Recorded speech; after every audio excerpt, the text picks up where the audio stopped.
सभी को good morning. मौसम हो रहा बहुत बढ़िया है यहाँ पे। खैर यहाँ पे ज़्यादातर मौसम बढ़िया ही रहता है, बट हाँ आज और बढ़िया है थोड़ा सा। Really? व्यूज़ वगैरह बड़ी बहुत अच्छे हो तो मैंने बता ही रखा है। तो फिर अब आज जाने वाला हूँ मैं लंदन।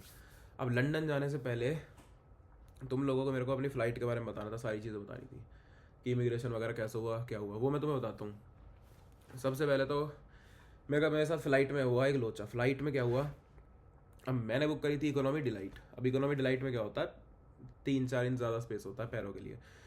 अब उसमें लेग स्पेस ज़्यादा था, मैंने इकोनॉमी डिलाइट करी। मेक माई ट्रिप वालों ने ऐसा झंझट करा मेरे साथ, उन्होंने इकोनॉमी डिलाइट की जगह इकोनॉमी क्लासिक बुक कर दी। वर्जिन अटलांटिक फ़्लाइट थी मेरी। अब इकोनॉमी क्लासिक कर दिया, अब उसमें पैरों का स्पेस नहीं है। अब फिर दिक्कत है। अब उनसे इतनी बात करी, कुछ करी, अब वो बंदे मेरे से कह रहे सर आप एयरपोर्ट पे जाके अब अपग्रेड करने को बोल देना, फिर वो दिक्कत होगी, फिर अब हम रिफ़ंड दे देंगे। अब एयरपोर्ट पे जाके मैं उनसे पूछूं, उनके पास अवेलेबल नहीं है इकोनॉमी डिलाइट में कोई सीट। अब मैं वहाँ पे अटका फ्री फंड में पूरा, मेरे को 9.5-10 घंटे की जर्नी इकोनॉमी क्लासिक में बैठ के करनी पड़ गई। बट हाँ, लेकिन वहाँ जाके पता चला इकोनॉमी क्लासिक में मेरे को ठीक स्पेस मिल गया, पैर मेरे सीधे हो गए थे अगली सीट के नीचे, कोई दिक्कत आई नहीं। बट अब वो हो गया। अब वहाँ से मैं बैठा। अब मैंने ना क्या करा था, यूके में ना एक रूल है उनका कि आप लोग ना मीट वगैरह डेयरी प्रोडक्ट्स वगैरह उनकी कंट्री में नहीं ला सकते, और अगर ला सकते हो तो उनके काफ़ी रूल रेगुलेशन है उनके ऊपर। तो ठीक है, अब क्या हुआ, मैं जा रहा हूँ तो यही अनाउंसमेंट हमारी हुई। यूके हम पहुँचने वाले थे, मतलब लैंड करने में आई थिंक आधा घंटा बचा था, 20 मिनट बचे थे। तो उसके बाद क्या हुआ, एकदम से अनाउंसमेंट करता है पायलट कि भाई ऐसे ऐसे यूके में जो है मीट और डेयरी प्रोडक्ट वगैरह लाने पे उनकी बिल्कुल रिस्ट्रिक्शन है, उनके अलग रूल्स हैं।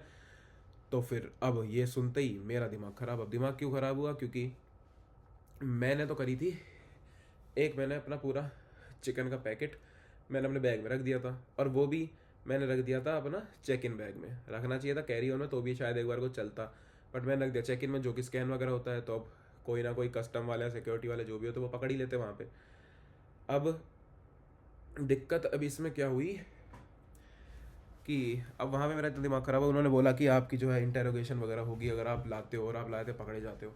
तो भाई मेरा इस चीज़ में इतना दिमाग ख़राब हुआ, बड़ी टेंशन रही दिमाग में। कहा यार अब सब कुछ क्लियर करके इतने तो अपने काम करने में इतने झंझट हुए थे, इतनी दिक्कतें आई थी अपने जो भी यूके आने की प्लानिंग थी, उसके चक्कर में मतलब इतने झंझट पहले ही झेल लिया था ना अपनी प्लानिंग वगैरह की, यूके की प्लानिंग में, कि अब बड़ा दिमाग ख़राब हो गया। लास्ट मोमेंट पे आके फालतू की चीज़ों में मत अटकाओ। और तो कस्टम वाले छोड़ देते, बट मेरा पहला एक्सपीरियंस था तो मुझे नहीं पता था मेरे साथ क्या होगा। तो फिर मैं गया, लेकिन चलो होपफुली मैं वहाँ पर गया। कस्टम क्लियरेंस से भी निकला वहाँ पे, स्कैन वगैरह किसी ने कुछ पता नहीं क्यों, लेकिन किसी ने कुछ करा ही नहीं। मेरे तो चेक इन बैग में मेरा प्रोटीन भी पड़ा था और मेरा चिकन भी पड़ा था। तो फिर देखा जाए तो प्रोटीन वो डेयरी प्रोडक्ट में आ जाता, तो फिर मेरा तो वो सारी चीज़ें पड़ी थी। चिकन भी पड़ा था, रॉ चिकन पड़ा था, बट वो वैक्यूम पैक था। मैंने देखा था कि वैक्यूम पैक में कोई इशू तो नहीं आता, बट वैक्यूम पैक में नहीं आने चाहिए कोई इशू, बट पता नहीं था। अब मैं मेरे साथ इतना फनी मोमेंट हो रहा है, इतना दिमाग ख़राब हुआ। मैंने चिकन रखने से पहले, ऐसा नहीं है मैं ऐसे ही कुछ भी रख दिया पागलों की तरह, मैंने चिकन रखने से पहले मैंने गूगल पे सर्च करा था कि भाई अपना ये वैक्यूम पैक चिकन है मेरा, तो वैक्यूम पैक चिकन है या फिर कोई भी मीट प्रोडक्ट है वो हम अपने चेक इन बैग में ले जा सकते हैं। तो उन्होंने बोला कि वो वैक्यूम पैक होता है तो इसलिए वो उसके ब्लास्ट वगैरह होने का, टेम्परेचर चेंज में ब्लास्ट वगैरह होने का कोई प्रेशर चेंज होने की वजह से ब्लास्ट वगैरह होने का कोई सीन नहीं है उसमें। तो मैं कहा ठीक है भाई रख सकते हैं। अब जैसे ही मेरे को फ्लाइट में अनाउंसमेंट सुनने को मिली कि यूके में ऐसे नहीं ला सकते, मैंने फिर से सर्च करा, उसमें आ रहा कि हाँ ले जा सकते हैं।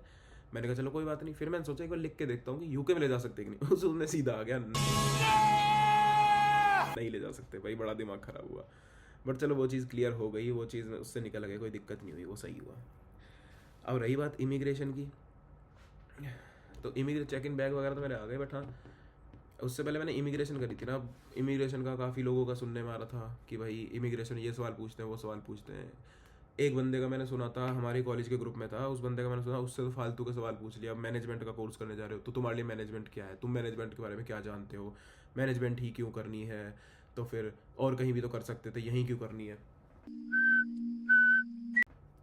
अब भाई उससे इतना सवाल पूछे, अब उसका इमिग्रेशन, अब मेरा वही वाली बात है, पहली बार एक्सपीरियंस था, पहला बार जा रहा था, तो पहली बार जा रहा था इसलिए बड़ा दिमाग ख़राब हो रहा था कि भाई पता नहीं क्या होगा क्या होगा। बट वो चीज़ भी बड़ी इजीली निकल गई। दिल्ली की इमिग्रेशन तो कुछ थी ही नहीं, वहाँ पे तो उन्होंने जाके पासपोर्ट लिया, स्टैंप लगा के भेज दिया, कुछ करा ही नहीं। अब मेरे को लग रहा था यूके, और यूके में मैंने सुना था इमिग्रेशन में लगेगी बहुत लाइन, और मतलब उस पर बहुत लंबी लंबी लाइन होती है। कोई कह रहा था भाई 1 घंटा लग जाएगा, कोई कह रहा था 2 घंटा लग जाएगा। मैं गया यूके की इमिग्रेशन लाइन में। अब शायद मुझे बेनिफिट मिल गया कि मेरी सुबह की फ़्लाइट थी, तो हमारी फ़्लाइट सुबह लैंड हुई 7 बजे। अब 7 बजे लैंड हो गए, फिर हम सीधा भाग के अपना इमिग्रेशन में गए, तो इमिग्रेशन में कोई लाइन ही नहीं थी। ये समझ लो हमारे आगे वैसे लोग थे कोई 20-30 लोग होंगे, लेकिन वो 20-30 लोग भी इतनी जल्दी निकले, मुश्किल से 5-6 मिनट में लाइन में खड़ा हुआ हूँ। उसके बाद इमिग्रेशन के काउंटर पे गया, इमिग्रेशन काउंटर पे जाती ऑफिसर ने सीधा मेरे से बस इतना मेरे से पासपोर्ट मांगा मेरा, और उसने सिर्फ मेरे से मेरा पासपोर्ट मांगा। काफ़ी लोगों से उनका वीज़ा भी मांग रहे थे, ऑफर लेटर मांग रहे हैं, उनका कैश मांग रहे हैं, बट मेरे से सिर्फ उन्होंने मेरा पासपोर्ट मांगा और मेरे से पूछा कि यूके में क्यों आए हो। मैंने बोल दिया अपने मास्टर्स करने के लिए। उन्होंने पूछा कौन से कॉलेज में जा रहे हो, मैंने बता दिया कि मेरा वॉरविक बिजनेस स्कूल है। तो उन्होंने बस इतना सुना और उसने मेरे को बोल दिया अच्छा वॉरविक है, ठीक है। उन्होंने स्टैंप लगा भेज दिया, कुछ देखा, उन्होंने मेरा बोर्डिंग पास कुछ भी नहीं देखा, उन्होंने मेरा पासपोर्ट खोला, स्टैंप लगा मेरे को भेज दिया। इतनी ईजिली मेरी इमिग्रेशन क्लियर हुई है। तो मतलब मैं तो यही कहूँगा कि फालतू का इमिग्रेशन का हुआ बनाए रखते हैं लोग, अपनी इमिग्रेशन वगैरह सही निकल जाती है। और देखा जाए तो घूमने आ रहे हो तुम, और या फिर पढ़ाई के लिए आ रहे हो तुम, तो देखो सबका अपना पर्पस क्लियर होता है, तो सारी चीज़ें तुम कंप्लीट करके ही ऐसी जगह पाओगे। ऐसी नहीं है तुम मोटा किसी भी कंट्री में चले जाओगे, पहली बात तो वीज़ा ही नहीं मिलता, बट वीज़ा मिल गया फिर भी तुम ऐसी नहीं आ जाओगे, तुम्हें जानकारी होती है। तो बस ये चीज़ होती है। और बाकी हाँ, बाकी सब बढ़िया रहा, अपना ठीक था, कोई दिक्कत नहीं हुई मेरे को। हाँ, एक बंदा था, पता नहीं कौन था, अब उसका वीज़ा वगैरह सब कुछ लग गया। अब वो घूमने के पर्पस से ही आया था शायद। अब वो इमिग्रेशन काउंटर पे जाए, वो मेरे सामने की बात है, वो इमिग्रेशन काउंटर पे गया और उसे इंग्लिश ही नहीं आती, बहुत बढ़िया। अब वो पता नहीं कौन था, कैसा था वो, उसका बेचारे के साथ ऐसे। अब अगर कोई ओल्ड एज कपल होता तो मतलब कई बार ये समझ लेते हैं कि कोई बड़ी उम्र का इंसान है, ठीक है, इंग्लिश वगैरह उसे नहीं आती, वो डिपेंडेंट है अपने किसी और रिलेटिव या उसका बच्चा जो भी है वो रहता होगा, उसके पास आया होगा। बट ये तो कोई जवान लड़का था, बढ़िया दिखने में सही लग रहा था, वहाँ गया, उसे इंग्लिश नहीं आती, अब कुछ नहीं समझ रहा। अब क्योंकि भाई हम यूके में, यहाँ पे इंडियन ना हो ऐसा हो नहीं सकता। इमिग्रेशन काउंटर पे पुलिस ऑफिसर भी इंडियन, तो बताओ भाई। अब हम मेरी इतनी हंसी छूट रही, मतलब मैं क्या इमेज लेके आया था कि यूके जाऊँगा, वहाँ पे जाते ये इंडियन नहीं मिलेंगे, मतलब वहाँ पे तो सिर्फ वहाँ के ब्रिटिश लोग मिलेंगे, अंग्रेज़ों के बीच में जा रहा हूँ, मज़ा आएगा ये और वहाँ भाई ये समझ लो हर चलते चलते हर 10 में से 6 इंसान मुझे दिख जाते हैं, या तो इंडियन दिख जाते हैं, मतलब इतना हो ही रहा था। तो बस वही पुलिस वाला उससे पूछने लग गया कि हाँ भाई तुम यहाँ क्यों आए हो, क्या करने आए हो, कैसे करने आए हो, वाह भाई इंग्लिश नहीं आता तुम्हें, फिर आए क्यों हो, ऐसे ऐसे करके उससे पूछने लग गया। बट ठीक है, हम उनसे क्या, हमारी इमिग्रेशन तो बहुत बहुत स्मूथ निकली, मतलब स्मूथ क्या बोलूँ, इसे स्मूथ भी नहीं बोल सकते, ये तो कहते बस हुई ही नहीं कुछ। आए पासपोर्ट पे ठप्पा लगा के भेज दिया, मेरे से बस कॉलेज का नाम पूछा।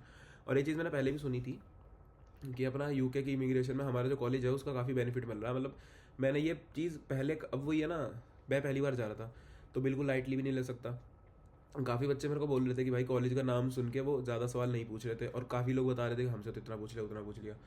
तो जितना मैंने देखा कि मेरे साथ भी वही चीज़ हुआ, मैंने कॉलेज का नाम बताया, मेरा कॉलेज का नाम बना था, बताने के बाद कुछ भी नहीं हुआ।